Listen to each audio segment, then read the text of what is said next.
پھر بھی وہ کون سی بنیادی رکاوٹیں ہیں جو ان بڑے منظم گروہوں کو انصاف کے کٹہرے میں لانے سے روکتی ہیں اور متاثرین کو وہ حقیقی تحفظ اور مکمل بحالی فراہم کرنے میں حائل ہیں؟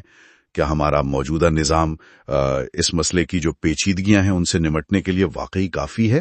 یہ واقعی ایک بہت اہم سوال ہے جس پر غور کرنے کی ضرورت ہے۔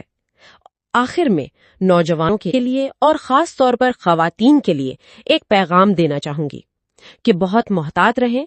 کسی بھی نوکری کی پیشکش، خاص طور پر اگر وہ بیرون ملک سے ہو یا آن لائن ملے، تو اس کی اچھی طرح پوری طرح تصدیق کریں۔ جی، یہ بہت ضروری ہے۔ اپنی ذاتی معلومات، اپنے کاغذات کسی پر بھی آسانی سے بھروسہ کر کے نہ دیں۔ اگر کوئی بھی صورتحال ذرا سی بھی مشکوک لگے تو فوراً کسی قابل اعتماد ادارے یا فرد سے رابطہ کریں۔ یاد رکھیں، آگاہی ہی سب سے بڑا ہتھیار ہے۔ ہمارے ساتھ اس اہم موضوع پر گفتگو میں شامل رہنے کا بہت شکریہ۔ امید ہے اس گفتگو سے انسانی اسمگلنگ جیسے اہم مسئلے پر آگاہی میں کچھ اضافہ ہوا ہوگا۔ اور لا کاسٹ پاکستان، جہاں قانون بولتا ہے، کو لائک، شیئر اور سبسکرائب کرنا نہ بھولیں۔ ہم نئے قوانین پر، ترامیم پر، قانونی مسائل پر یا کسی بھی قانونی موضوع پر آپ کے لیے اور خاص طور پر نوجوان وکلا کے لیے معلوماتی سیشنز لاتے رہیں گے۔ اگلے سیشن تک کے لیے اجازت دیں۔ اللہ حافظ۔ اللہ حافظ۔